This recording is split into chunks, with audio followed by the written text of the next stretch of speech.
Сәлем достар, бүгін сіздерге өте оңай әрі дәмді жасалатын құймақтың рецебімен бөліспекшімін. Өте жұмсақ әрі жұқа болып шығады. Осы рецептпен жасап көрсеңіздер, бір жасағынан шығатынына сенімдімін. Ең алдымен жұмыртқаны жарып, үстіне қант қосып венчикпен араластырып аламыз.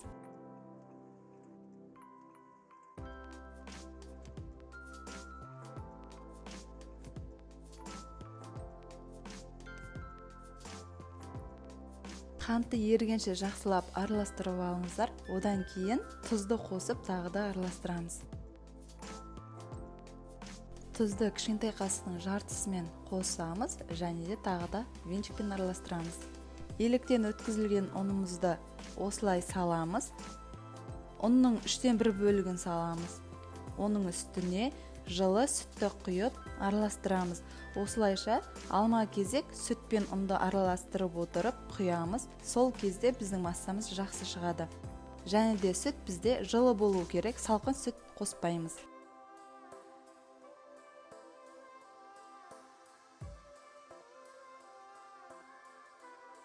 Бұл құймаққа ешқандай сода және қопсытқыш қоспаймыз.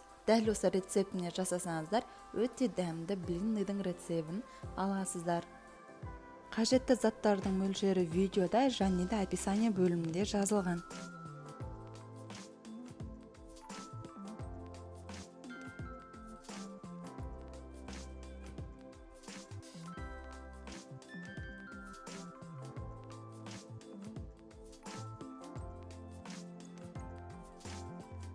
Бізде осындай қою масса шығады. Енді осының үстіне ыстық қайнаған суды біртіндеп шетінен құйып отырып араластыратын боламыз. Жай ыстық болмау керек, қайнап тұрған су болғаны жақсы.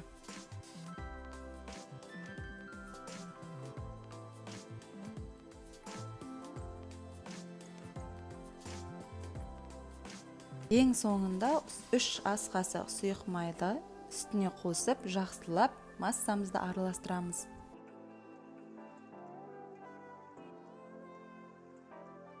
Мінекей біздің құймақтың массасы дайын болды. Егер де қою болып кеткен болса, үстіне аздап ыстық судан құйсаңыздар болады.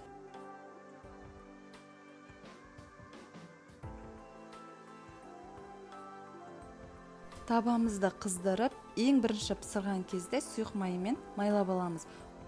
Қалған блинниді пісіретін кезде ешқандай майламай, сол табаның үстіне пісіре берсеңіздер болады. Құймақты жұқа қылып құятын боламыз, сол кезде тесікшелер көп болып, өте дәмді болып шығады.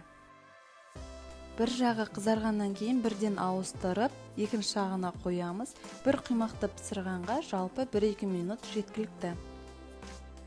Осылай ыдысымызға орналастырғаннан кейін үстінен өздеріңіздің қалауларыңыз бойынша сары май жақсаңыздар болады. Дәмі шығып, өте жақсы болып шығады. Бірақ мен ешқандай сары май жақпай пісіріп шықтым.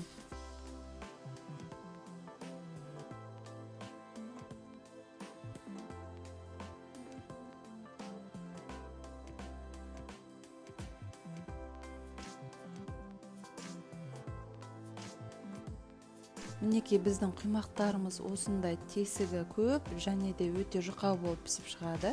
Сіздер де дәл осы рецептіні жасап көріңіздер. Егер де жасасаңыздар, комментарий бөліміне өз ойларыңызды жазуды ұмытпаңыздар. Осы құймақтың ішіне әртүрлі начинкаларды салып, орап дастарханға ұсынсаңыздар болады.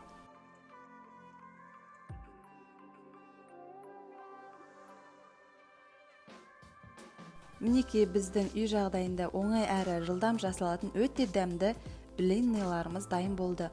Каналымызға қолдау көрсетіп, лайк басып, тіркелу батырмасын басуды ұмытпаңыздар. Қоңырауша белгісін басып қойсаңыздар, жаңадан шыққан рецептілерді жіберіп алмайсыздар. Сіздермен болған Альмира, осында өте дәмді блинниді жасап көріңіздер. Бұл құймақтың рецептісі өте оңай әрі жылдам жасалады. Сіздерге ас болсын!